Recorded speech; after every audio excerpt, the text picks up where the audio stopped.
Olá, boa noite a todos amigos e amigas do Toque de Bola. Estamos aqui prontos para começar mais uma das nossas lives, excepcionalmente nessa quinta-feira, e vamos trazer um assunto bem importante, bem relevante. Quando a gente pensa assim, talvez, quem sabe, está na hora de falar, sempre está na hora de falar sobre racismo, ainda mais em se tratando nos meios esportivos.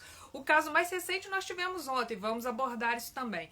Para isso nós vamos conversar com o Luiz Fernando Cunha Júnior, que é o presidente da Comissão de Promoção da Igualdade Racial da OAB Seção de Juiz de Fora. Daqui a pouco ele vai estar online, vou chamá-lo para o bate-papo, para a gente poder conversar um pouco mais sobre este assunto, entender o que podemos fazer para acabar com essa realidade, porque toda vez, não, tem gente que fala demais, é muito blá blá blá, vem a vida e mostra os exemplos de que não é blá blá blá, não é mimimi e não é falar demais. Precisamos falar mais sobre racismo e precisamos agir contra o racismo. Por isso o Toque de Bola, nesta quinta-feira à noite, vai debater este assunto. Como disse, nós vamos ter aqui o Luiz Fernando Cunha Júnior, daqui a pouco da OAB, para ele chegar. Enquanto isso, você já pode mandar as suas perguntas, nós já temos algumas que recebemos ao longo da semana, né? Já tá tudo anotadinho, tem cola para todo gosto aqui nessa live de hoje. Tem cola no caderno, tem cola no computador, e se você quiser participar, quiser tirar uma dúvida, pode mandar a pergunta pra gente. Vamos esperar só o Luiz Fernando, né? Enquanto eu tô acenando aqui, um alô pro Maurício, um alô pro Bruno Nassi, um alô pro Sérgio Gatasbara, que já estão aqui acompanhando com a gente. O Leandro Augusto acabou de entrar, vou dar outro alô aqui para ele. Porque, pegando uns casos recentes, enquanto o Luiz Fernando não chega, o mais recente aconteceu ontem, né? Não tivemos Brasil, nessas coisas acontecem. Brasil e mundo, né? Vamos ser sinceros. Ontem, o narrador Haroldo de Souza, da Rádio Grenal, de Porto Alegre, usou termos considerados racistas para se referir a um jogador, ao atacante Lucas Braga do Santos. E hoje, quem já foi olhar as redes sociais, ele já divulgou um posicionamento onde particularmente a emenda saiu pior do que o soneto, que já não era tão bom. Então vocês podem imaginar, né? Ele chamou, vou abrir aspas aqui, né? Durante a transmissão, ele perguntou quem era aquele criolinho, um moreno cidadão de cor. Ele usou esses termos para falar a respeito do... Vou acenar aqui mais um que chegou. Ele usou esses termos para se referir ao jogador Lucas Braga. O Santos já disse que vai tomar providências e, ao se posicionar sobre o assunto diante da repercussão que teve, ele falou que é uma pessoa de idade, vivendo e aprendendo, e usou termos que só pioraram a situação dele. Ô Leandro Augusto, boa noite. Hoje o Toque de Bola está falando sobre racismo no esporte. Hoje não é especialmente sobre o Tupi. Tivemos uma live com o presidente do Tupi na semana passada, o Juninho. Rendeu pra caramba, foram muitas perguntas recebidas, né? Mas hoje a gente está falando sobre racismo no esporte.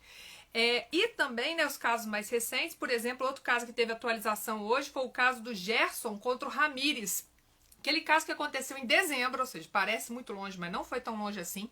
Aconteceu em dezembro no jogo do Campeonato Brasileiro, quando o Gerson, relator, reclamou que o Ramírez se referiu a ele com termos, chamou ele de negro, se eu não me engano, usou os termos de racismo, que neste caso específico do Gerson seria injúria racial, a princípio. E na hora foi aquela confusão, porque o Mano Menezes, então treinador do Bahia, ao invés de apaziguar a coisa, jogou mais lenha e querosene na fogueira, duvidando da palavra do Gerson, criando um clima totalmente desnecessário, tanto que após o jogo e após a repercussão, e também porque a campanha do Bahia não era tão boa, ele terminou demitido e o caso virou um caso de polícia, como deve ser.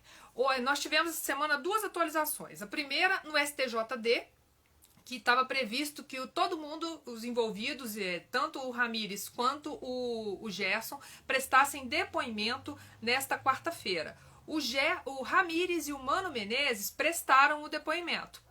Mas os jogadores do Flamengo, tanto o o Gerson, a vítima, quanto as duas testemunhas, o Natan e o Bruno Henrique, não prestaram depoimento ao STJD, nem virtualmente. O Flamengo alegou, a diretoria jurídica do Flamengo alegou que o time estava no processo de concentração para o jogo dessa noite contra o Vasco. Então que não seria possível liberar os jogadores para participar de um depoimento pelo estresse e tensão que causava.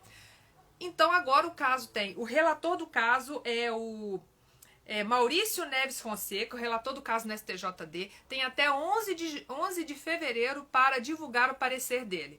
Na esfera criminal, a Polícia Civil hoje anunciou que o Ramírez foi indiciado por racismo e que agora o inquérito vai ser remetido para o Ministério Público poder decidir se apresenta ou não uma denúncia contra o jogador colombiano do Bahia à Justiça. Então, pelo menos assim, tivemos andamentos referentes ao assunto que tornam o assunto ainda mais importante de ser debatido.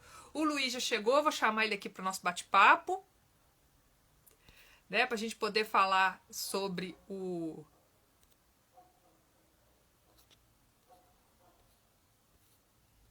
Luiz, eu não estou conseguindo te chamar para bate-papo. Tem como você solicitar a participação aí? Por algum motivo o Instagram, fazendo sempre dessas coisas simpáticas, né? Tecnologia, eu não estou conseguindo te chamar.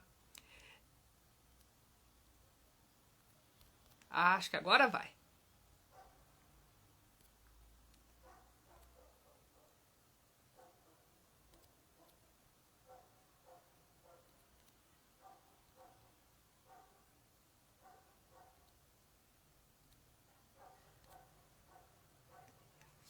Quem sabe faz ao vivo, né? Já diz o Faustão. Então a gente tem que dar nossos pulos também, né? Para lidar com a tecnologia, para fazer lives em tempo de pandemia.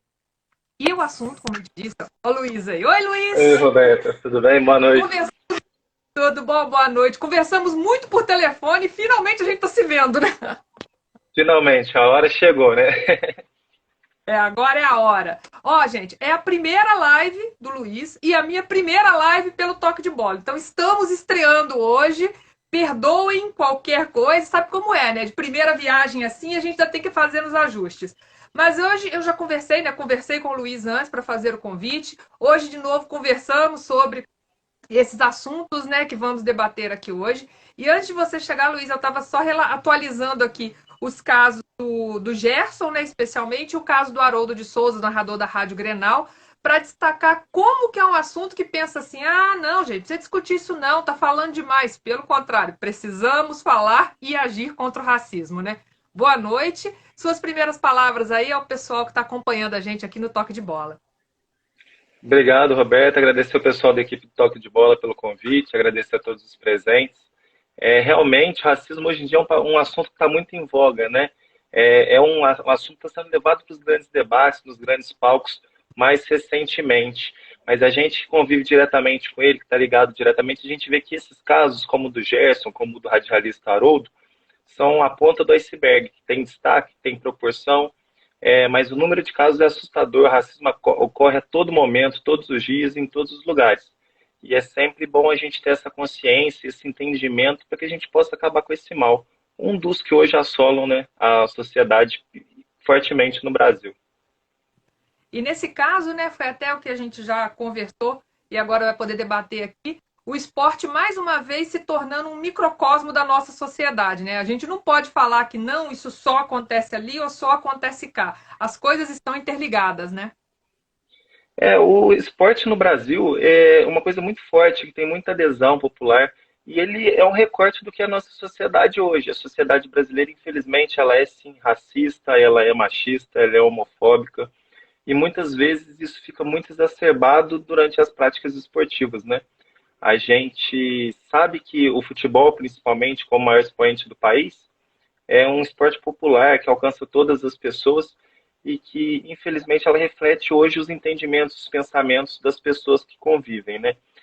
Quantas vezes a gente nunca ouviu falar que os campos de futebol é um lugar para a gente desestressar, que é para a gente poder falar o que pensa, e muitas vezes nessas oportunidades as pessoas demonstram o seu lado preconceituoso, seu lado criminoso, né? Porque é muito importante falar que racismo não é uma questão de opinião, não é uma questão de achar, de não achar, de entendimento, é um crime e é uma conduta que acarreta punição e cada vez mais está trazendo punição para os seus praticantes, né? Ótimo. É bom, pegando seu gancho, eu tenho duas perguntas. Uma que foi do Daniel do São Pedro e a outra que era que eu já tinha até te comentado que talvez eu vou começar por ela, depois eu já emendo com a do Daniel. A primeira a gente ouve muito falar. Racismo, é racismo, o pessoal apontando o dedo. Aí vem a autoridade, quem entende da lei, fala, não, não é racismo, é injúria racial. Aí a gente fica, tá, como assim? Então, o que é racismo e o que é injúria racial? E ressaltando que não importa o nome que receba, ambos estão errados. Exatamente. O que acontece? O ordenamento jurídico brasileiro, ele tipifica as condutas. Ou seja, qualquer coisa só passa a ser crime quando aquela conduta, aquele ato, aquela prática esteja codificada principalmente no Código de Processo, no Código Penal. No nosso Código Penal, existem os crimes contra a honra, que são os famosos calúnia, injúria e difamação. Calúnia é você imputar para alguém uma conduta que seja tipificada enquanto crime. Então, por exemplo, pedindo licença para te usar como exemplo, se eu falo, a Roberta roubou meu celular, eu estou imputando a você uma conduta criminosa, é o crime de calúnia. Se eu falo, a Roberta é uma pessoa que eu não posso confiar, eu estou te imputando uma conduta que ela é atentatória à sua honra, à sua dignidade, mas não necessariamente é um fato criminoso. Então, esse crime é o crime de difamação. E a injúria é a ofensa livre, quando você aponta o dedo para alguém e chama incompetente, burro, as ofensas que nós vemos sempre. Dentro das injúrias, existem as injúrias de cunho racial, que é o que a gente ouve como macaco, crioulo, negro, preto. É importante falar que apesar que essas palavras mesmas, dependendo do sentido, do contexto que elas são utilizadas, elas sim têm um contexto racial, né, de ofensa racial, e esses crimes são crime de injúria. Quando eu uso um termo relacionado à raça, né, principalmente aqui no nosso debate, para ofender alguém, certo?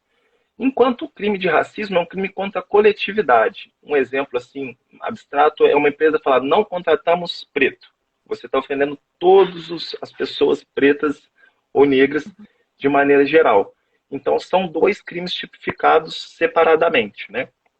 O crime de racismo está numa lei especial, é a Lei 7.716, enquanto o crime de injúria racial está no Código Penal. Como você mesmo falou, os dois são crimes, os dois estão sujeitos a pena, os dois podem acarretar prisão, e é importante a gente ter essa consciência, que independentemente da prática que a pessoa adota, ela está sim cometendo um crime.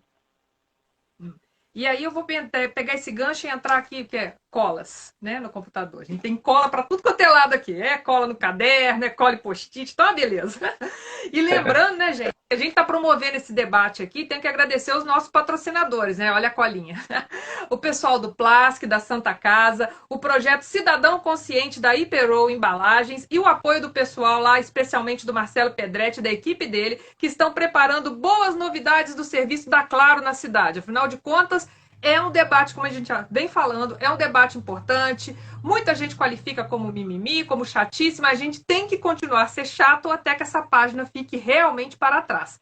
E o Daniel de São Pedro mandou uma pergunta de um ponto que você estava falando antes, né, que o cidadão vai para o campo achando que pode desestressar e sai falando o que não deve. E aí ele pergunta, como evitar essa separação entre o indivíduo que não age assim no cotidiano dele, mas faz isso quando está no estádio? Isso isenta ele, fala assim, não, mas eu sou, aquelas desculpas, né? Não, eu sou bom pai de família, eu sou idoso, eu tenho um amigo negro, eu tenho um amigo preto, aí vai pro estádio e fala cada barbaridade de deixar todo mundo apavorado. Aí vai preso e vem com esse argumento. Existe essa separação ou no fundo não? Vou punir só o bom cidadão e não vou punir o outro e são a mesma pessoa no fundo? Pois é, né? O Código de Processo Penal e o Código Penal, eles colocam algumas situações que isentam a pessoa de cumprir pena, né? Uma legítima defesa, ou então que tiram o caráter ilícito do ato praticado. Estar no estádio de futebol não é uma dessas razões, não é uma dessas condições. Então, quando você está dentro de um estádio de futebol, de vôlei, de qualquer prática esportiva, você continua sendo um cidadão que responde pelos seus atos integralmente, independentemente da situação. Obviamente que a conduta social do indivíduo ela é sempre levada em consideração no momento de tipificar uma pena. Então, quando essa pessoa responder por um processo penal inteiro, no final daquele processo, for colocar uma pena para ela, eles levam em conta se ela tem antecedentes criminais, se ela já teve algum outro problema com a justiça. Agora, ser bom pai de família, ser trabalhador, não é uma coisa que te isenta de responder pelo crime. Uma coisa que é muito triste, que dói muito na gente quando a gente ouve, são esses velhos chavões, essas desculpas sempre prontas que a gente ouve. Quantas vezes a gente não vê uma pessoa cometer um crime de racismo, e essa pessoa fala, poxa, mas eu racista, eu tenho amigos negros, eu tenho amigos pretos. E isso não te dá o direito, não te isenta de responsabilidade nenhuma pelo que você está falando, né? Por exemplo, quantos de nós não conhece um amigo que tem um apelido de pretinho, ou negão? Esse caráter, sempre que você dá um tratamento diferenciado para alguém por conta da cor da pele, esse sim é um tratamento preconceituoso. E o fato daquela pessoa não se sentir ofendida pelo aquele apelido, aquela frase, é uma circunstância do racismo estrutural que as pessoas vivem. Então, eu, enquanto cidadão, enquanto pessoa, enquanto Luiz, se eu aceito o apelido de Luiz Negão, Luiz Pretinho, é porque eu estou me colocando numa posição de me sujeitar a essa diferenciação dos demais indivíduos, e uma diferenciação feita de maneira preconceituosa. Assim como o apelido gordo, alto, magro e tantos outros, né? E aí eu vou até pegar esse gancho e fazer uma outra consideração. No caso de usar o negão, o preto, de forma afetiva, não é crime. Mas quando você percebe esse contexto da diferenciação, aí seria. Agora, onde está muito intrínseco, é uma das desculpas. Ah, eu não falei por mal, eu falei de forma carinhosa. Isso também é colocado em xeque, né? O direito penal, você precisa fazer uma análise muito concreta do caso, do que aconteceu naquele momento. Então, o fato de eu ter um amigo com quem eu tenho liberdade para chamar de pretinho ou de negão, apesar de ser uma coisa errada, que o movimento negro é completamente contra, que repudia, não é um tratamento que se tem que ter, já que você não tem amigos que você chama de branquinho, de brancão. Apesar disso, ser uma liberdade com aquela pessoa, talvez seja algo que a gente não leve com caráter criminoso. Agora, o fato daquela pessoa se sujeitar, como eu já falei, por conta do racismo estrutural que ela sofreu, àquele apelido, não te dá o direito de repassar esse apelido ou essa forma de tratamento para nenhum outro indivíduo. Uhum. E aqui, ó, a Fernanda Evarista colocando, né? Infelizmente, a injúria racial é sempre usada para minimizar o racismo, porque quem sofre o racismo sabe todas as dores que causa, principalmente psicologicamente. Concordo plenamente. Concordo plenamente com a Fernanda, né? No meu entendimento simples, até a tipificação é uma maneira de você simplificar uma questão que é muito complexa, né?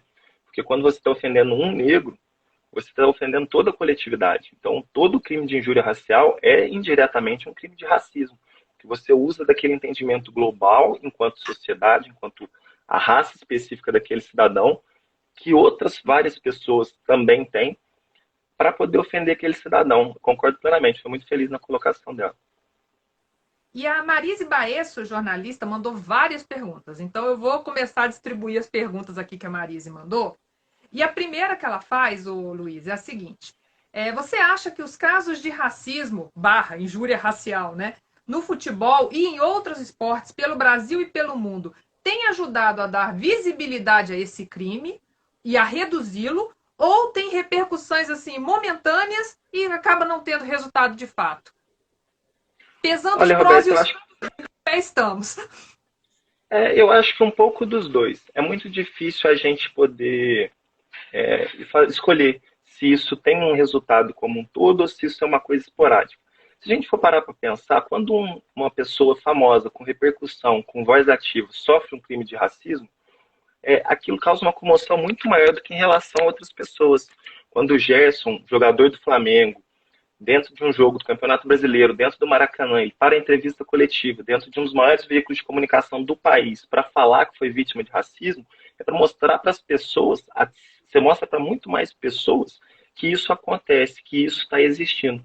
Diferentemente, enquanto um cidadão, sem esse amparo social, né, esse amparo da comunicação, enfim, relata isso. Mas é muito importante a gente saber que aquele relato daquela pessoa famosa que chama atenção para a causa não pode ser um fato isolado. Então, é fundamental que a gente continue com as investigações, que mais denúncias sejam feitas, que principalmente essa denúncia que já ocorreu, que está sendo investigada, nós cobramos um resultado, que a gente cobre que tenha um final, um desfecho, não que isso fique esquecido no nosso imaginário, né?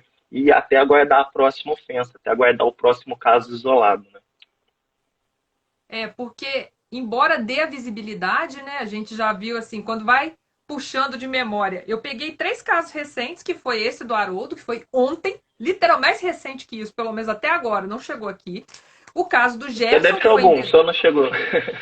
ainda não chegou, né? O caso do Gerson, em dezembro, e também em dezembro o caso do Luiz Eduardo, aquele menino de um time de Uberlândia, que estava jogando uma partida entre escolinhas de futebol em Caldas Novas, em Goiás, e o menino jogou, cumpriu o lado profissional dele, né, como com o futuro profissional, né? Porque 11 anos ele ainda não é profissional, mas ele foi profissional para a idade dele e quando acabou o jogo o menino desmanchou em lágrimas. É um vídeo até que assim, eu não sei, eu não tenho filho, mas eu vi aquele vídeo, eu falei, gente, não é possível esse menino estar mentindo. Esse choro tá muito doído. Era um choro de criança que sentiu dor pelo que ouviu. Não era choro falso, não era teatro. A gente via isso no menino. Então, assim, esses são os casos mais recentes. Antes disso, em setembro, teve o caso do Neymar na Liga no Campeonato Francês, no Olympique de Marseille, a Olympique de briga com o Al Marseille. arrumou a confusão lá e ele xingou ele pelos a troca de acusações, né? Ele foi xingado de forma racista, mas mas xingou o outro de forma xenofóbica. E aí vai virando, a gente vai puxando, só vem caso, vem o caso do goleiro Aranha. Se for mais lá atrás ainda, já que eu falei do goleiro Aranha, tem o Barbosa, que passou a vida inteira dele pagando por um erro que pode acontecer com qualquer goleiro, seja goleiro branco, goleiro louro, goleiro russo, goleiro azul, goleiro de Marte, num final de Copa do Mundo. Goleiros falham. E ele passou a vida inteira, tanto que acho que antes dele morrer ele falou isso, que o Brasil diz que não tinha prisão perpétua, mas a vida dele terminou a prisão perpétua. E condenou, que também condenou outros goleiros pretos. Até o Dida falou que quando ele chegou na seleção, o Jefferson do Botafogo falou a mesma coisa também, que o povo já olhava meio de lado pensando assim, um goleiro preto, aí lembrava do Barbosa. Anulou-se a existência e todo o talento do Barbosa por causa de um erro e resumiu isso tudo à cor dele. A Fernanda também está lembrando o caso do Marinho. Foi muito parecido com o companheiro de clube ontem. Isso da teve o Marinho na semifinal da Libertadores. O Boca, eu já até misturei quem jogou com quem. Mas Foi Boca e Santos. um pouco com ele e o River com o Palmeiras. O jogador do Boca falou, né? Não, troquei camisa com aquele negro do Santos. Gente, com camisa 9, com o atacante, com o jogador, não precisa limitar, né? Salvo engano, há um mês mais ou menos, pela semifinal da Copa do Brasil, acho que pelas quartas de final da Libertadores, que o jogo foi Grêmio e Santos, o juiz que estava apitando o jogo era o Luiz Flávio de Oliveira, um dos principais árbitros do país, se eu estiver errado quanto aos dados, e ele marcou um pênalti a favor do Santos e ele recebeu diversas ofensas também nas redes sociais, apareceram todas de caráter racial, né? A gente, quando você toca no assunto, principalmente quando uma criança, você vê um menino de 11 anos como aquele, que está lutando pelo sonho, de tentar muitas vezes a ascensão social, que a comunidade negra é privada, há uma estrutura de sociedade que impede o homem negro, a mulher negra, de ascender socialmente, financeiramente, e o esporte, o futebol, né, é uma das portas que mais abre essa possibilidade. Quantas vezes você não vê garotos falando, eu quero dar uma vida melhor para os meus pais, então estou correndo aqui porque é o sonho meu e dos meus pais. E é verdade, é o sonho dele, dos pais dele, dos irmãos, dos primos, dos tios. Essas pessoas acabam sendo, muitas vezes, sendo responsáveis pelo sustento da sua família toda. Quando você vê um garoto desse, está no começo do seu sonho, ser violentado dessa maneira, de uma maneira tão grave, tão baixa, dói muito na gente. Eu também não sou pai, mas eu tenho um irmão que é um pouco mais velho do que aquele menino, e isso dói muito na gente, né?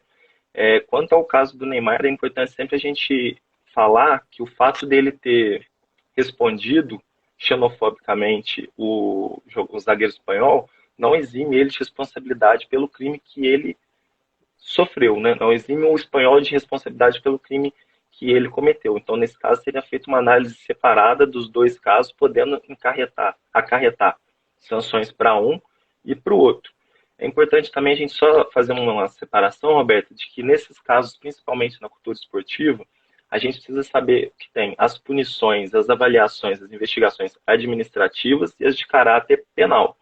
O crime de racismo, o racismo, ele é tipificado tanto no Código Brasileiro de Conduta Esportiva, quanto no Código Disciplinar do Comitê Olímpico Internacional e também da FIFA. Então, por si só, independentemente da legislação daquele país, da legislação penal daquele país, você cometer atos de racismo ou injúria racial, você está cometendo, você está sujeito a sanções. No caso dessas entidades, sanções administrativas. A pessoa pode ser suspensa, expulsa do esporte, pagamento de multa, e isso também não impede, nos países onde for tipificada essa conduta, você responder criminalmente, podendo acarretar prisão, além de outras sanções. Uhum. E a gente ainda falando sobre isso, né? Sobre, você citou o fato de que as pessoas negras, né, pela conta da estrutura da sociedade, dificilmente tem ascensão social facilitada, né? E aí o Wallace, nosso amigo aqui do Toque de Bola, mandou um depoimento e ele falou o seguinte: eu vou ler o depoimento dele, aí você já vai poder comentar. O quanto o esporte pode contribuir para o reforço de um ambiente artificial de normalidade? Aí ele explica. Por jogar e conviver com diversas realidades sociais nos treinos desde muito meninos, é fácil para os jogadores brancos de classe média, por exemplo, não perceberem a posição privilegiada deles. Aí ele cita: falo por mim, porque precisei passar por algumas situações extremas, como a clássica dos policiais mandarem meus colegas de time para a parede e me tirarem da dura porque eu não me encaixava na descrição de suspeito, no centro de Juiz de Fora, voltando de um treino. Então o Wallace fez esse relato de que um dia, voltando do treino com os amigos, ele escapou da dura policial porque ele não era o suspeito padrão. E o quanto que isso, esporte, já que o esporte permite que o menino de um bairro conheça o menino de outro e que não necessariamente não seja o mesmo bairro, realidades diferentes se encontram em um campo, uma quadra, isso contribui para criar aquele mito de que o Brasil não tem preconceito racial, né? Que é o que dizem, né? Nós somos um país onde todo mundo se respeita. Só que não, infelizmente. É muito interessante essa análise, né? Quando a gente fala de privilégio, é sempre um assunto muito delicado da gente tocar. Mesmo eu, enquanto homem negro, eu tenho que me entender nas minhas posições de privilégio. Como, por exemplo, o fato de ser um homem negro e não uma mulher negra. O fato de eu ser um homem negro pouco retinto, tanto que muitas vezes eu preciso explicar para as pessoas que eu sou um homem preto. Mas o meu nariz não nega, os meus traços, os outros traços do meu corpo não nega. E quando eu estou no meio de branco, fica mais evidente ainda. Eu tive o privilégio de, por quando a minha família sempre foi de classe média, eu sempre estudei em colégio particular. E durante todo o meu estudo, eu fui muitas vezes a única pessoa preta dentro da minha sala. Mas dentro do convívio, muitas vezes eu não sentia esse tratamento diferente. Uma das primeiras lembranças que eu tenho foi eu, com uns 15 anos, indo num show na minha cidade. Eu e 4 amigos, os 4 brancos, nós fomos passar na entrada do show. Os 4 passaram, quando eu fui passar, eu fui revistado, o único do grupo. E isso começa a dar uma sensação, mostrar para você que você é diferente, que o mundo te enxerga de forma diferente. É importante a gente falar que no Brasil, a gente tem que entender que o racismo aqui ele é fenotípico. A pessoa no Brasil, ela sofre preconceito racial não por conta do pai, por conta da mãe, por conta dos genes que ela carrega, e sim por conta dos traços físicos que ela tem. Então, quando eu, por exemplo, falo, não sou racista, porque minha mãe é negra, minha avó é negra, eu sou descendente de negro, isso não vale. No Brasil, isso é conversa fiada, porque quando você sofre racismo, quando você sofre uma situação constrangedora, você é revistado, você é seguido dentro de um comércio, ninguém te faz um estudo genético para poder decidir se vão te seguir ou se não vão te seguir. Se você vai ser a pessoa que vai ser revistada ou se não vai ser revistado. É uma análise simplesmente visual. Então, a gente precisa entender essas situações de privilégio. O fato da minha pele não ser tão retinta quanto de outras pessoas me deu privilégio.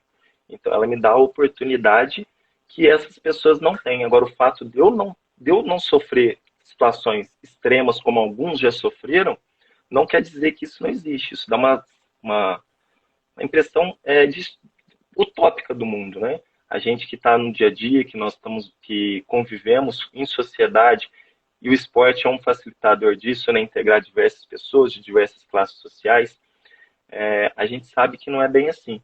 É importante a gente saber que o esporte, assim como ele une essas pessoas, que a pessoa da Zona Sul, da Zona Norte, do centro de Juiz de Fora, podem jogar no mesmo time, podem praticar o mesmo esporte, ele muitas vezes também é motivo de segregação.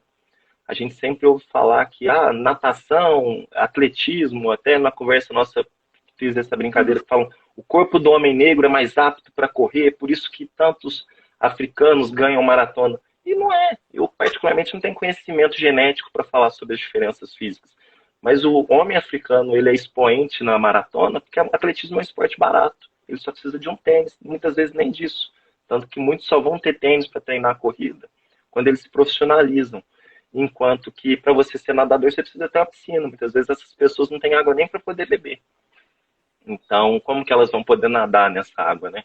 Então, a gente precisa saber, sim, que o esporte é um grande instrumento. E eu que sou nascido e criado praticando esporte desde criança, joguei futebol, joguei basquete, joguei handebol, joguei rugby. Tudo que eu pude, eu participei. Eu sei das vantagens da prática esportiva que isso traz. Mas é fundamental que, principalmente quando falamos com crianças, né, que os pais não achem que isso por si só é um instrumento que resolve o problema, né? Porque a gente sabe que assim como as pessoas aprendem muito, a gente tem uns exemplos negativos, como daquele garoto de 11 anos, porque o técnico que falou fecha o preto, marca o preto, ele é o exemplo de outras crianças. Isso não, apesar de ser um instrumento muito importante, o esporte, ele não exime da educação, que sem dúvida nenhuma é o melhor meio que a gente tem para poder diminuir essa desigualdade. Chegou a pergunta aqui, mas eu só vou esperar porque, pegando o gancho da educação, a OAB aqui em Juiz de Fora, se algum clube, a gente tem vários clubes, vários projetos, se algum clube quiser promover um debate sobre isso, vocês da comissão têm esse interesse, essa abertura, sei lá, o pessoal, vamos supor, do Bom Pastor, olha, vamos promover aqui uma roda de debate com o pessoal do vôlei. Vocês topariam ir para conversar, tirar essas dúvidas? Porque é o que a gente até conversou mais cedo, eu vou repetir aqui. Se o Gerson, que é o Gerson, jogador do Flamengo, no Maracanã, reclama de um caso de racismo/injúria racial e é tratado do jeito que foi, imagina a maioria das pessoas, dos garotos e garotas negros e negras que não são o Gerson. Então, assim, como que pode ser feita essa aproximação com clubes, projetos sociais, para orientá-los, professor e aluno, sobre isso? Excelente essa pergunta, Berta. A OAB ela tem uma função social, né? Apesar, ela não é, ela é uma entidade de classe, né? Vamos dizer assim, que cuida de todos os advogados devidamente inscritos. Depois que conclui a faculdade, a gente faz a prova e entra para a OAB. E alguns desses advogados eles participam das comissões, dos conselhos de gestão da OAB. Todas as comissões da OAB nacional, principalmente da OAB de Juiz de Fora, por quem eu posso falar, elas estão sempre abertas para esse tipo de atividade, por conta da função social da OAB. A gente existe diversas atividades que são praticadas pela OAB Mulher, Comissão da OAB Mulher, Comissão de Direito Penal e Assunto Prisional é uma comissão muito ativa na cidade, a Comissão de Promoção da Igualdade Racial, assim como essas também. Todas as vezes que a gente é procurado, a gente sempre atende com o maior prazer. Saindo um pouco até do tema esporte, né, mas tomando para exemplificar, há uns 2 anos nós fomos convidados pela diretoria do Domésticas de Luxo, um tradicional bloco carnavalesco aqui de Juiz de Fora, por conta do debate a respeito do blackface, da caracterização típica que os integrantes do bloco tinham, salvo engano, há quase 70 anos, 50 anos, algo assim. Eles convidaram a gente... É a característica, né? Era a característica que diferencia as domésticas de todos os outros blocos de Juiz de Fora. De todos os outros blocos. E os próprios diretores do bloco, eles procuraram a Comissão de Promoção da Igualdade Racial, na figura do ex-presidente, doutor Alexander, que deixa um abraço para ele, um grande amigo, procuraram querendo entender, porque eles não viam aquele ato que eles praticavam como um ato racista, como um ato preconceituoso. Só que a repercussão, aquilo chegou de tamanha maneira para eles, que eles se importaram, deram relevância para aquele fato, quiseram entender por que aquilo era considerado preconceito, por que se falava de racismo pelas vestimentas, procuraram a OAB de Juiz de Fora, a gente com a melhor das intenções explicamos, falamos que o blackface é preconceituoso, é uma situação que você estereotipiza a mulher negra, principalmente, né, no caso do bloco, e eles fizeram esse entendimento. Essa função de explicar, porque nem todo mundo tem tem que saber ler, né? Sabe ler e tem oportunidade de estudar. E essa função de explicar isso, de levar isso de uma maneira acessível para as pessoas, é uma das funções da OAB, que a gente exerce com muito orgulho aqui em Juiz de Fora. Então, não só a Comissão de Promoção da Igualdade Racial, como qualquer outra comissão, vai se sentir extremamente honrada e com certeza vai participar dos eventos. Existe comissão de OAB vai à escola, OAB da criança, que também faz esse trabalho com menores. A gente está completamente de portas abertas para poder conversar, porque a gente acredita que sempre o debate, o diálogo um benefício, né? Sempre tem a agregar.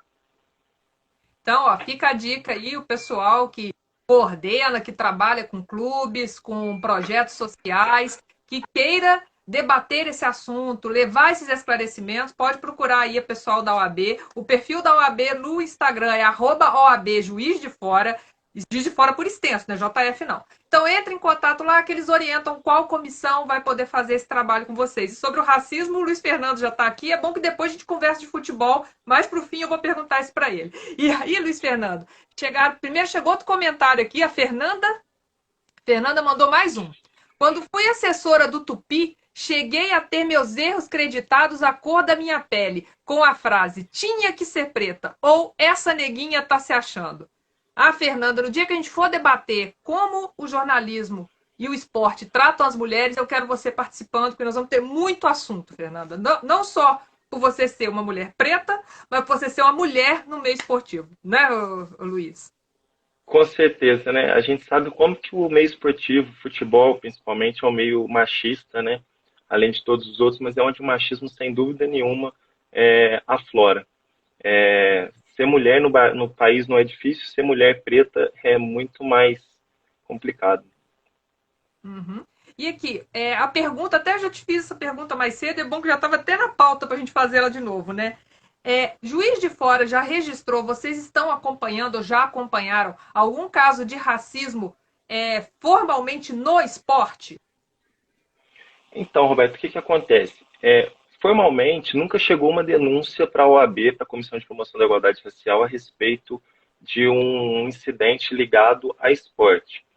Todas as denúncias que chegam até a gente, ela é levada pela diretoria para a nossa comissão e a gente faz uma análise do caso, procura sempre acionar as pessoas que estão envolvidas para fazer entender o que está acontecendo.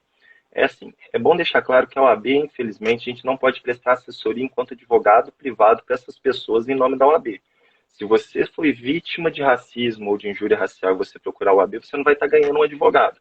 Você vai estar recebendo o apoio da instituição como fiscal e garantidor da lei, certo? É importante que uma pessoa, quando sofra esse racismo, ela procure seu advogado de confiança, procure a defensoria pública, para que ela possa receber o atendimento específico do caso dela. O acompanhamento que a gente faz é no sentido de exigir com que a lei seja aplicada. Então, existem outros casos famosos de racismo aqui na cidade que a gente acompanha. Caso numa academia, que foi levado até a nossa comissão, um caso num posto de saúde, que um enfermeiro foi destratado por uma mulher que foi na triagem. Esses casos chegaram para a gente, porque por coincidência os advogados que estavam assessorando essas vítimas procuraram a comissão para fazer a denúncia. Todas essas denúncias são levadas para nossas reuniões, para o nosso acompanhamento. Não existe denúncia que chega na Comissão de Promoção da Igualdade Racial que ela não tenha participação da comissão. Só que a gente precisa que essas denúncias sempre cheguem, né? A gente fala que muitas vezes uma das coisas que mais acontece com a gente é a pessoa perguntar o que eu faço. Eu fui vítima de injúria, eu fui vítima de racismo. O que eu faço? É o ideal sempre que você procure um profissional, um advogado, para que possa te assessorar de acordo com o seu caso concreto, porque a gente precisa entender se aquilo é racismo, se aquilo é injúria racial, para que as medidas adequadas possam ser tomadas. E a partir daí você pode acionar a comissão para que faça o acompanhamento da questão como um todo, né? Uhum. É importante sempre que você sendo vítima, você tenta sempre levantar o maior número possível de provas, qualquer gravação, filmagem, testemunhos. A gente sabe que esses crimes são crimes que a comprovação é muito difícil, porque muitas vezes é a palavra da vítima contra a palavra do agressor, só que a palavra da vítima ela tem um peso importante dessa investigação. Então, mesmo que não se faça colheita de novas provas para que seja suficiente para condenar a pessoa, a palavra da vítima é suficiente para que se instaure uma investigação.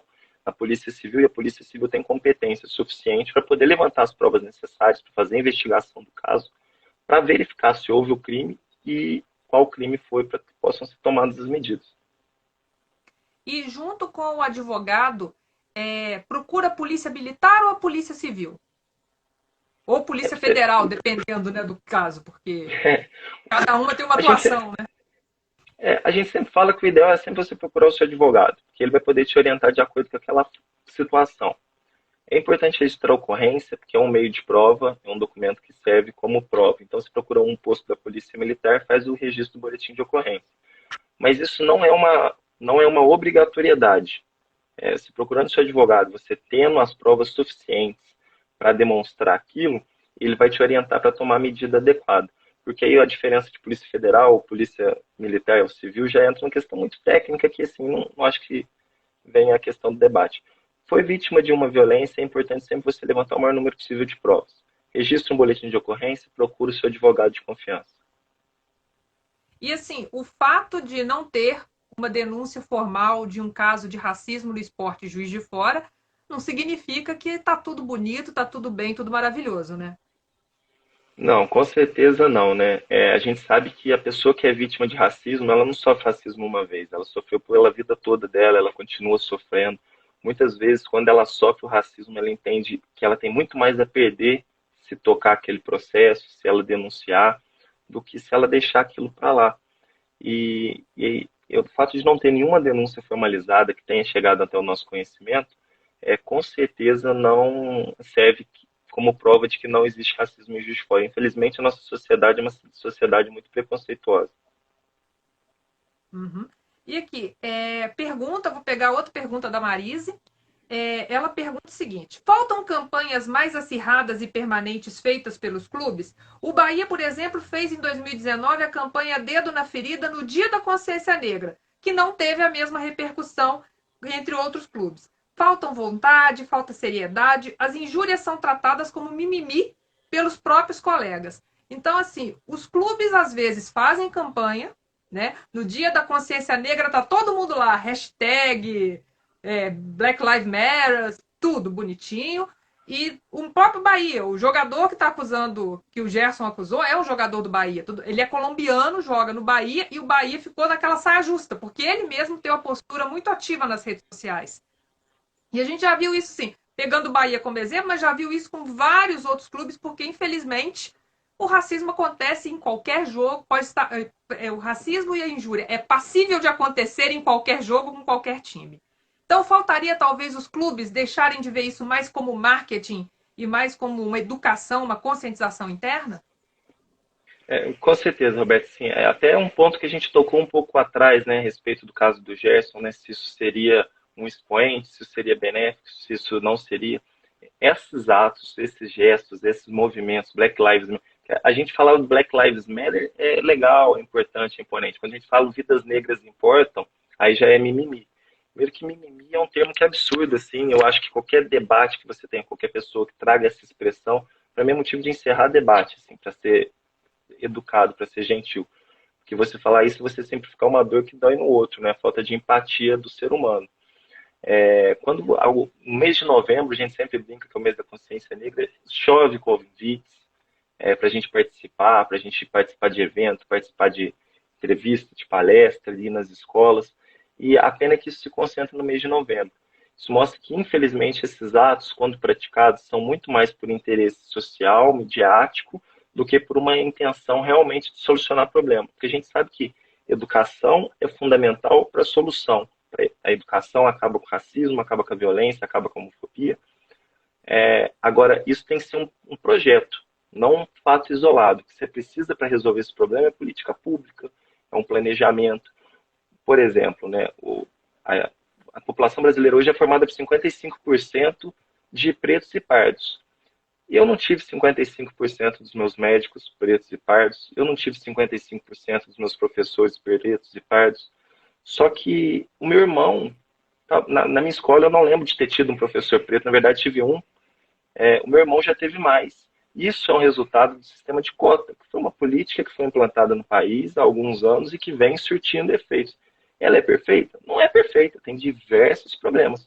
mas ela é uma política pública que visa diminuir essa desigualdade, que visa tentar amenizar esse problema do racismo. Enquanto você não der oportunidade para as pessoas negras alcançarem a faculdade, não tem como exigir que elas sejam os médicos, os advogados, os jornalistas, os professores. E é só política pública, é só educação que pode resolver com esse problema. Mas, como eu disse, num projeto, né? Não como uma satisfação midiática social. Porque não adianta, por exemplo, eu postar uma foto preta no meu Instagram, colocar Black Lives Matter, punho cerrado, mas não ter isso como um projeto, como um plano de vida, como uma maneira de me socializar com os indivíduos, né? Eu atravessando a rua quando vejo alguém negro vindo na minha direção, ou eu rotular uma pessoa que está de terno preto, achando que, enfim, que não deve ser advogado, não deve ser isso, aquele ali, o branco não está de branco, enfim, né? Rotular as pessoas pela aparência, tentando de alguma forma ofender o homem e a mulher negra, né? Não equiparando ela a posições, entre aspas, de mais destaque social, né? E agora eu vou juntar duas perguntas também, pegando esse gancho da educação. O Daniel mandou a seguinte pergunta: hoje temos ainda no aspecto cultural dos torcedores, principalmente em cânticos, palavras ofensivas como puta, viado, favelado, mulambo e sinônimos. Aí vocês podem imaginar, e nisso vai acrescentando outros palavrões também. E assim como os episódios racistas que ocorrem pelo mundo, a gente comentou mais cedo, quando conversamos por telefone, o caso na Espanha, que um torcedor jogou uma banana no Daniel Alves. Os casos que acontecem na Rússia, onde a equipe, se eu não me engano, o Zenit de São Petersburgo, que os torcedores não aceitam jogadores negros. E caso mundo afora, que sempre tem um comentário desse. E sabemos que muitas pessoas ainda acham que esse tipo de ofensa que eu falei antes, mulambo, favelado e afins, são ofensas, entre aspas, naturais. Então, como tentar mudar isso? Como fazer para as pessoas entenderem que isso não é ofensazinha, é crime? E aí, com educação.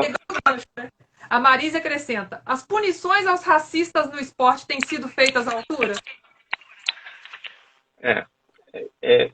Como a gente falou, é educação, é conversa, é diálogo. A gente tem que perceber que o racismo, ele não está só no momento que você vira para uma pessoa e resolve ofender ou tratar de maneira diferente. Existe diversas expressões racistas no nosso dia a dia que a gente usa comumente. A palavra denegrir, por exemplo, é uma palavra que denegrir é tornar negro. Quando você fala, estão denegrindo a minha imagem, você está falando de uma maneira pejorativamente do tratamento que estão tendo com você. Criado mudo, que é uma expressão da mesa de cabeceira, que isso se refere aos escravos que ficavam quietos durante a noite toda do lado dos senhores feudais, senhores de engenho, com água, segurando jarro de água, segurando a banana para refrescar. Enfim, são expressões que estão no nosso dia a dia. Agora, o fato disso ser socialmente aceito, ele não exime de responsabilidade do ato criminoso que está sendo praticado.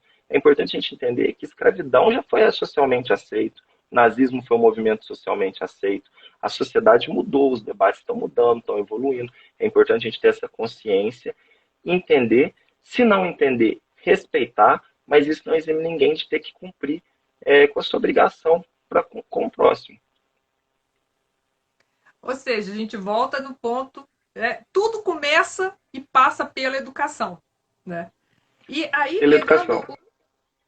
pegando aqui, o Wallace mandou uma pergunta até que se refere no que você já mencionou aqui a respeito da objetificação do corpo negro, né? Ele fala o quanto o discurso que ele acredita remeter à época da escravidão, muito utilizado no esporte, de que o povo preto é mais forte, é mais resistente, é mais veloz, serve para deixar a discriminação racial no campo daquele pensamento de que, enquanto o corpo negro está lá para entretenimento, então ele tem mais chances de ser socialmente aceito.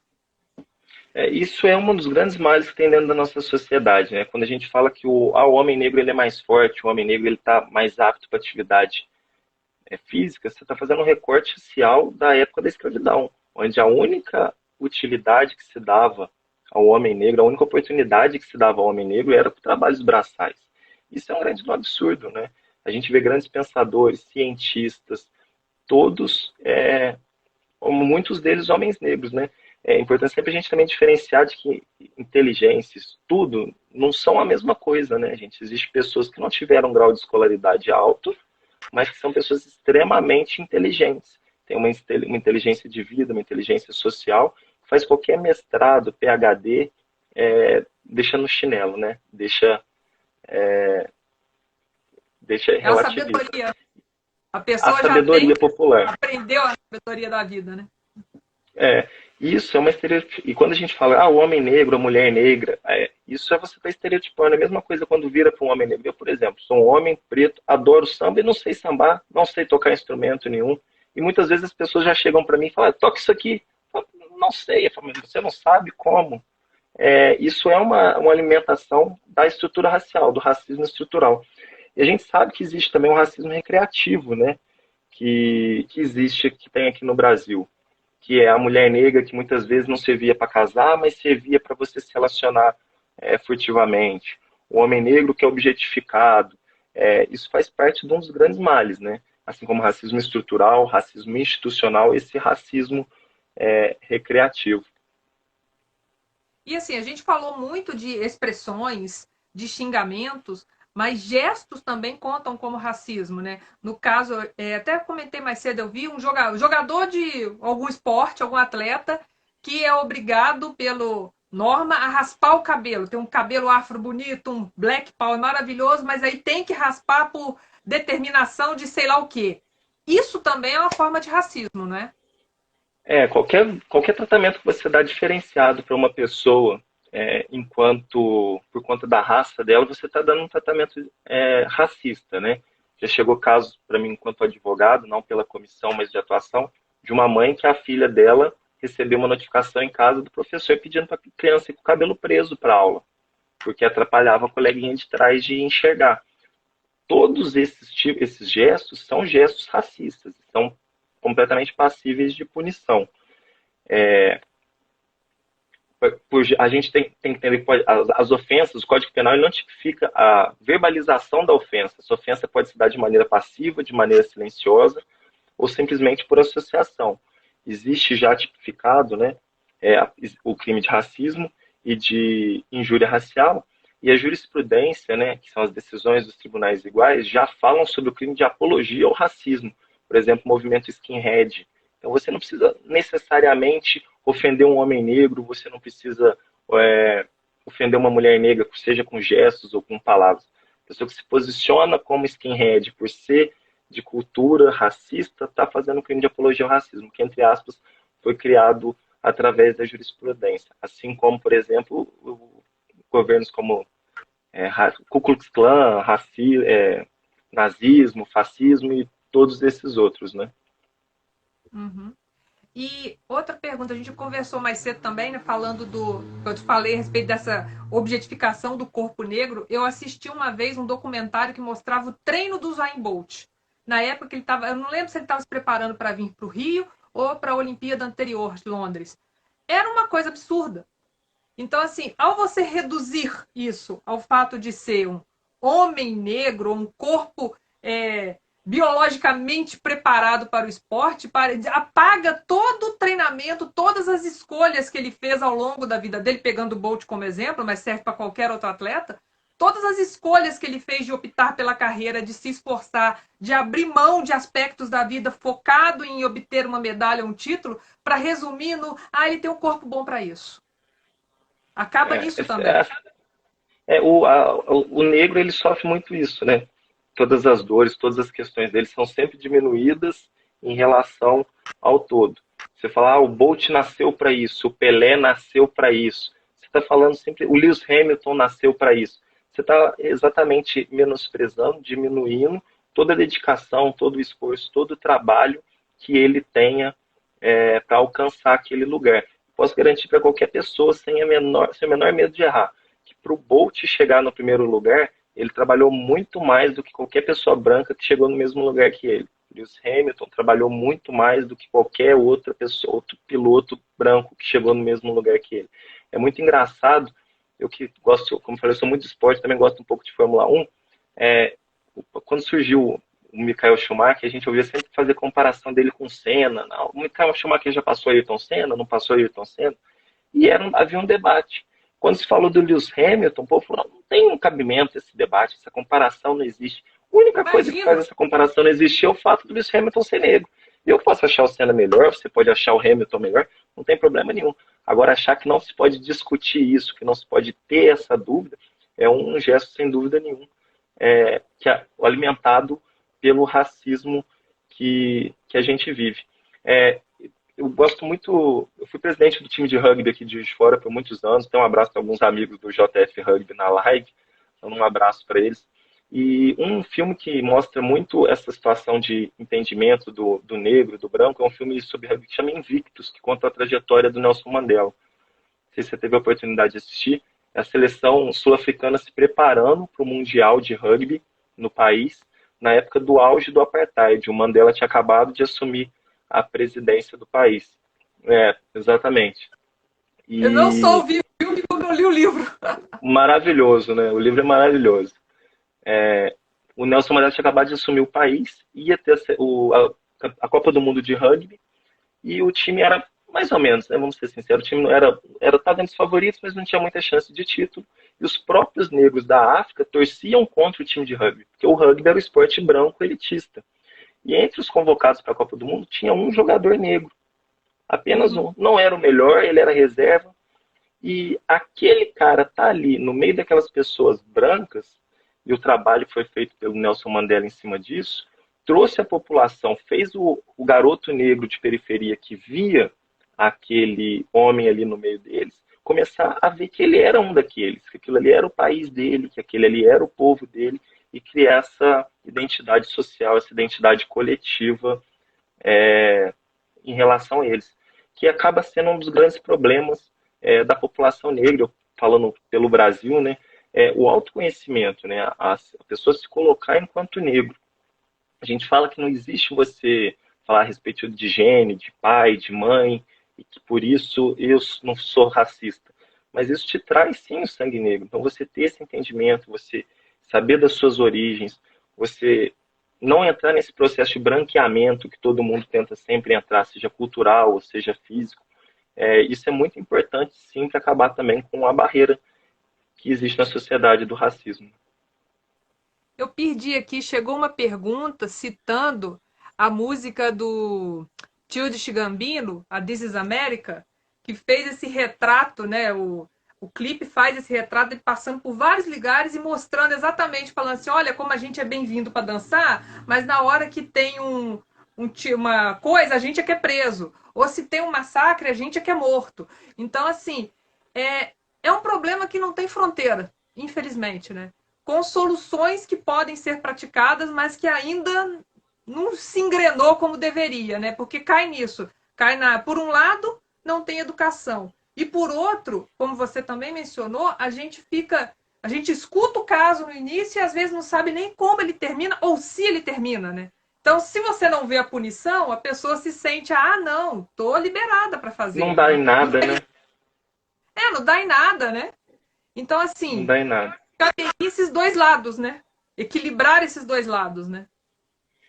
Sem dúvida, sem dúvida. É o que a gente fala, né? A denúncia ela é muito importante, a pessoa falar, é muito importante dar voz a essa pessoa quando ela fala que ela foi vítima de racismo, você ouvi-la, colher as provas que ela tá levando até você. Em Juiz de Fora hoje, infelizmente, não existe uma delegacia especializada em crimes de racismo, como existe em algumas outras cidades, né? Essas delegacias são instituídas quando existe um número grande de ocorrências naquele caso. Como a gente falou, não quer dizer que em Juiz de Fora não se tem esse número grande, quer dizer apenas que isso não chega até o conhecimento da Polícia Civil, mas você dá atenção para aquela pessoa, colher as informações, instaurar uma investigação, apurar os fatos, pleitear um processo criminal em face daquela pessoa, porque infelizmente só a pessoa relatar que foi vítima de racismo não garante que vai ter um processo criminal contra o agressor. Você fazer esse acompanhamento, exigir punição, exigir cobrança, cobrar punição, é fundamental. Muitas vezes a gente fala sobre ocasiões, igual do caso Gerson, por exemplo, eu vi uma repercussão muito grande quando ele narrou que foi vítima do racismo. Hoje foi encerrado o inquérito que apontou que há indícios, sim, da autoria do crime de racismo, de injúria racial, perdão, pelo Tigre Ramírez, né, o jogador do Bahia, já não teve a mesmo apelo social, já não teve a mesma visibilidade, não foi dada a questão. E, infelizmente, assim as coisas tendem a cair no esquecimento. Mas é fundamental que a pessoa lute, que ela fale quando for vítima, saber que você hoje pode falar e evitar que amanhã o seu filho, o seu vizinho ou uma outra pessoa qualquer passe por aquilo, né? Gente disposta a participar dessa luta com você, a lutar, não falta. A gente precisa realmente desses relatos e de cobrança. Fiscalizar, querer saber os resultados, querer saber o que aconteceu. Nisso até fico parabéns para o Santos Futebol Clube, né, por conta do incidente do radialista Haroldo, que na nota oficial falou que não vamos fazer uma nota de repúdio, a gente veio informar que a gente vai instaurar as medidas adequadas e a gente quer uma punição. É isso. Porque fotinha preta no Instagram, no feed, já basta. A gente está precisando de gesto, a gente está precisando de resultado. E aí, pegando até esse gancho, né? A gente falou dos xingamentos, falou dos gestos e um outro universo que a gente até citou aqui rapidamente, onde isso lamentavelmente se prolifera, é as redes sociais, a internet. Você citou o caso do Luiz Paulo, que foi xingado nas redes sociais. A gente tem inúmeros exemplos de gente que entra no perfil de jogador, no perfil de atleta, para xingar. Tem casos até que é articulado fazer isso, como fizeram contra a Maju Coutinho, né? Um grupo uns anos atrás aí articulou para entrar no perfil da rede social dela apenas para xingá-la. Então, assim, não é porque a pessoa está atrás de um computador que ela também não pode ser localizada e punida, né? Exatamente, né? A gente acha que a internet hoje virou uma terra de ninguém, né? É um lugar onde as pessoas ofendem, onde as pessoas agridem, sem, sem achando que está atrás de impunidade. E isso é uma falsa sensação. Infelizmente, os meios hoje de investigação ainda não são adequados. A Polícia Civil e a Polícia Militar tentam fazer milagre com o que eles têm, com as condições de estrutura que eles recebem, mas isso não quer dizer que vai ser impune. O fato de estar escondido atrás de um perfil fake, uma mensagem anônima, isso é investigado, isso pode se achar, e um crime virtual, presencial, de qualquer forma, estão sujeitos sempre à mesma punição. O que a gente lamenta muito é que tudo na internet toma uma proporção muito grande. Então, uma ofensa vira 100, viram 1000, viram 2000 no mundo virtual.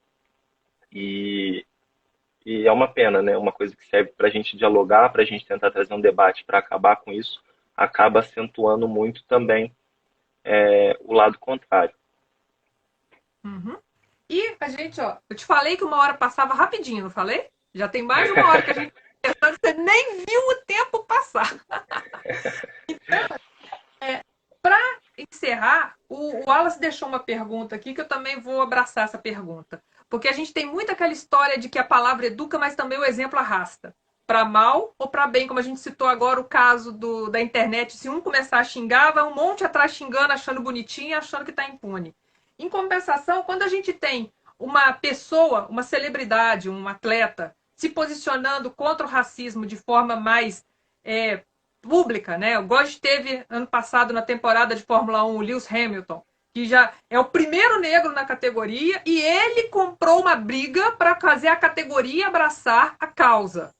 Tanto que nem eu vou todo até mundo pedir licença, vou até nem pedir todo licença mundo de cortar, porque foi algo assustador o que fizeram com o Lewis Hamilton, porque ele fez manifestação com a camisa. Aí inventaram uma regra que era proibido abrir o macacão durante as comemorações. Aí ele foi e colocou um boné. Aí padronizaram que o boné só poderia ser da fornecedora de pneu. Aí ele escreveu no capacete. Daqui a pouco vão padronizar. Assim, a tentativa de calar o movimento negro é muito grande, é sempre muito forte. O Lewis Hamilton é um expoente, o LeBron James é um expoente.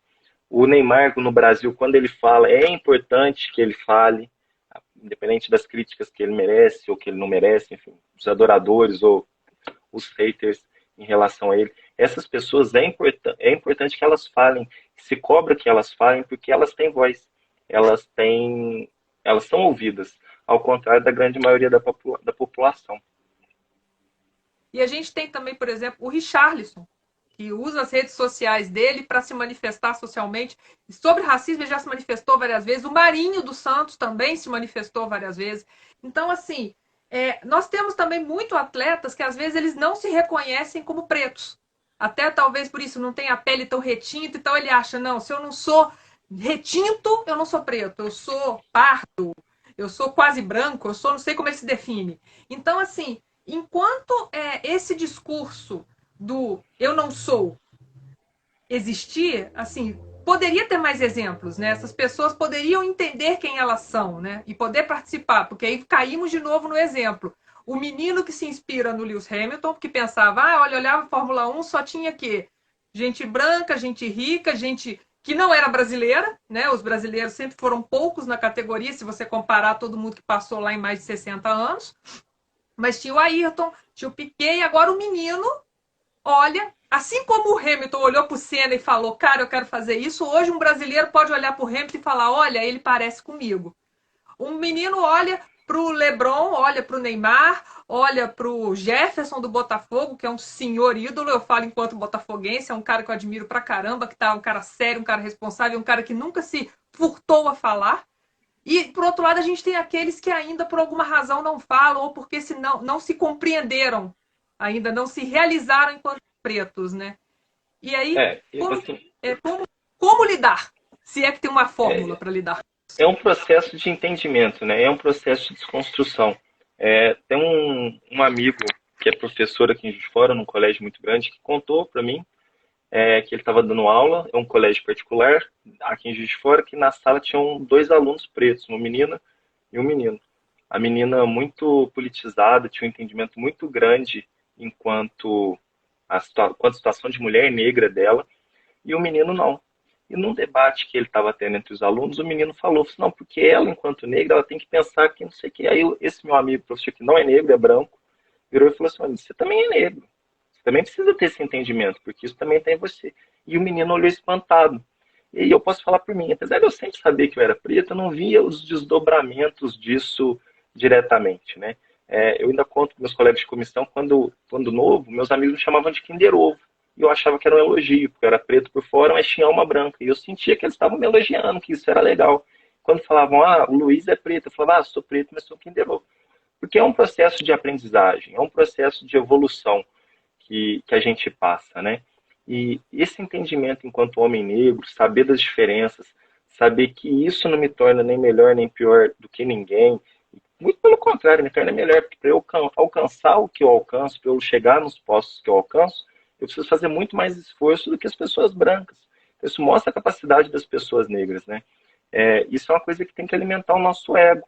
Eu falo, quando eu era criança, eu via um homem preto andando num carrão, eu cumprimentava, porque eu ficava orgulhoso, eu ficava feliz, porque geralmente eu via sempre uma pessoa branca. E é importante a gente olhar e ver um juiz preto, um jornalista na Globo, no principal jornal de TV, preto. Isso mostra para aquela criança que ela pode chegar ali, quando a gente vê as fotos da Maju Coutinho, com as menininhas que fazem um cabelo igual, isso é fundamental para esse processo de entendimento da raça negra. Para essas crianças no futuro poderem saber que esses lugares pertencem a todos e que ninguém pode limitar essa criança, muito menos por conta da cor, né, da sua raça. Uhum.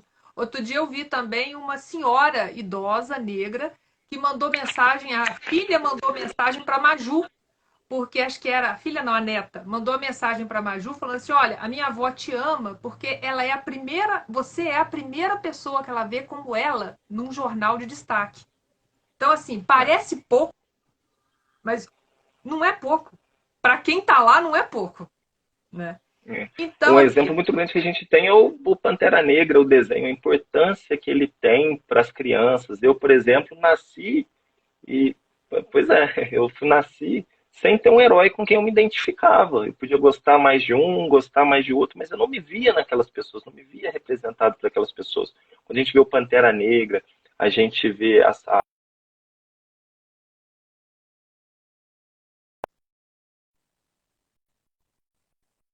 para as próximas crianças, para as crianças das próximas gerações, mostrar para elas que elas podem tudo, que a representatividade é fundamental, ela é uma das formas de quebrar a barreira. Tem uma foto que é muito icônica, que sempre demonstram que é um julgamento nos Estados Unidos, onde tem um juiz negro, o policial negro e o réu negro.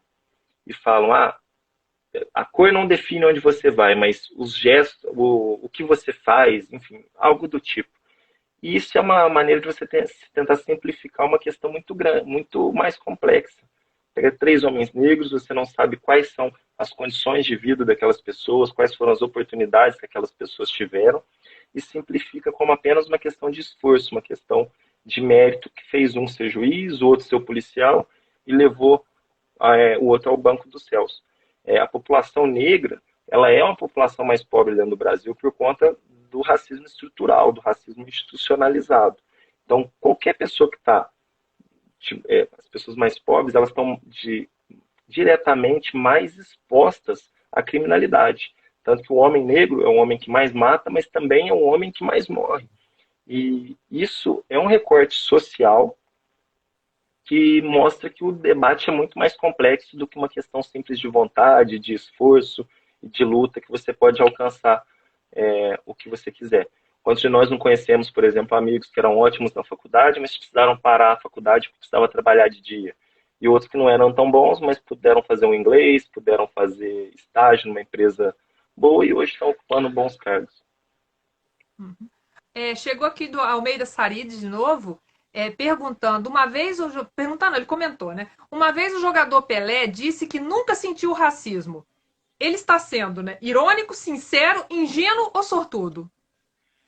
Para mim, ingênuo, Almeida, igual eu falei, quando criança, esse apelido de Kinder Ovo, para mim, não era uma questão de racismo. Para mim, quando o rapaz na portaria do show me parou e eu fui o único dos meus amigos a ser revistado, não era uma questão de racismo. Essa compreensão eu só fui adquirir muito depois, a partir do momento que eu resolvi entender o que era aquilo, quais eram as nuances, o que o racismo estrutural, o racismo institucionalizado causa nas pessoas. E eu entendi que eu tinha sido vítima de racismo desde quando eu nasci. E isso foi muito importante para minha afirmação enquanto homem negro. Então, sem dúvida nenhuma, um homem negro aqui no Brasil hoje falar isso, ela está sendo ingênua. A classe social, a profissão, ela pode te trazer mais racismo ou menos racismo, mas indiscutivelmente, homem preto, mulher preta, sofre racismo. E eu ia até encerrar, mas acabou que a gente conversou disso tudo e a gente falou várias vezes de um conceito que a gente não explicou, que é o racismo estrutural. O racismo estrutural barra institucional. Que é aquela coisa, tem expressões que caem na boca das pessoas, na boca das redes sociais, aí todo mundo passa a usar e às vezes não compreende o que é, de que se trata. Então, assim, de uma forma, eu sei que é extremamente complexo. Qual que é a forma mais simples da gente, nessa live, explicar o que é isso, até para a pessoa já começar a pensar, né? Porque, como você falou, você tem que ter esse momento, esse estalo da sua compreensão. Então, como explicar isso para motivar esses estalos? O que seria isso? De maneira muito simples, né, a gente pode dividir o racismo institucional, aquele que vem através de instituições, sejam elas do Estado ou particulares. Então, por exemplo, um homem que entra no mercado e não recebe um emprego, ou ele é a famosa necessária boa aparência que você coloca no currículo. Todo mundo que é preto e já procurou emprego no Brasil sabe que quando coloca necessário boa aparência, você está falando escrito branco ou preto pouco retinto. Esse é o racismo institucionalizado, quando vem das instituições, sejam do Estado ou seja privada. O racismo estrutural é esse na sociedade, é esse que a gente normaliza. Então, por exemplo, a gente vê um homem preto na rua e eu automaticamente imaginar que ele pode estar querendo me roubar e eu atravessar. Eu ver uma pessoa dentro de um carro e eu achar que é o motorista. Essas situações que a gente fala, mas isso é mimimi, isso sempre foi assim, as coisas são assim. Esse racismo do dia a dia, né, que está dentro dos pequenos gestos, dentro dos pequenos atos, seria esse racismo estrutural. O racismo estrutural, infelizmente, hoje ele é naturalizado dentro da sociedade. Então, agora sim, acho que a gente pegou todas as perguntas, até as que não estavam na pauta acabaram entrando. Então, eu queria que você fizesse as suas considerações finais sobre este assunto. A gente sabe que é um debate muito amplo, que seja o primeiro de muitos, né? Aqui o Toque de Bola estará sempre com as portas abertas para a gente discutir, porque hoje nós fizemos um apanhadão praticamente. A gente foi tratando de vários temas. Cada tema desse dá uma outra live. Racismo institucional dá outra live. Racismo só no futebol dá outra. Então, assim, cada hora, um desses, a gente puxa mais 2 horas de conversa fácil aqui. Então, o que você gostaria de deixar como mensagem, como presidente da comissão, vou pegar o título, senão eu esqueço, peraí, presidente da Comissão de Promoção de Igualdade Racial da OAB Seção Juiz de Fora, qual é a mensagem que você gostaria de deixar hoje para a gente encerrar essa live? Primeiramente, Alberto, eu queria agradecer a você, a toda a equipe do Toque de Bola, que foram muito solícitos, muito educados, muito gentis com o convite. Agradeço o prestígio que vocês estão dando, a vontade de trazer esse debate para fora dos momentos onde normalmente é dada oportunidade para a gente fazer esse debate, né? Você foi muito legal na nossa conversa, você falar assim, a gente ficou sabendo logo depois do Gerson, a gente pensou em fazer, mas aí a gente achou que não, que a gente devia mostrar que não é por conta de um fato isolado. Isso é algo que precisa se propagar durante.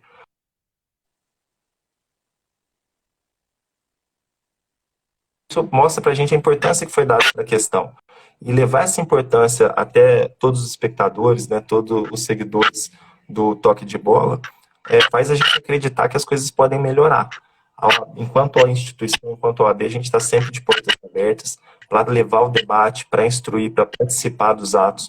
Os movimentos sociais em Juiz de Fora, as questões que envolvam, falando pela minha comissão, a pauta racial de Juiz de Fora, seja ela tirar dúvida, parecer, qualquer tipo de conversa, de debate, a gente está sempre aberto, sempre disposto a estender o debate, porque apesar de que a gente fala, não conversa só sobre racismo com seu amigo preto, ou não chama a pessoa preta para falar só sobre racismo, é muito bom quando a gente é ouvido, quando as pessoas nos procuram e a gente tem a oportunidade de falar. Tem muitos amigos que falam, não tem que ficar dando aula para branco, cansei de dar aula para branco.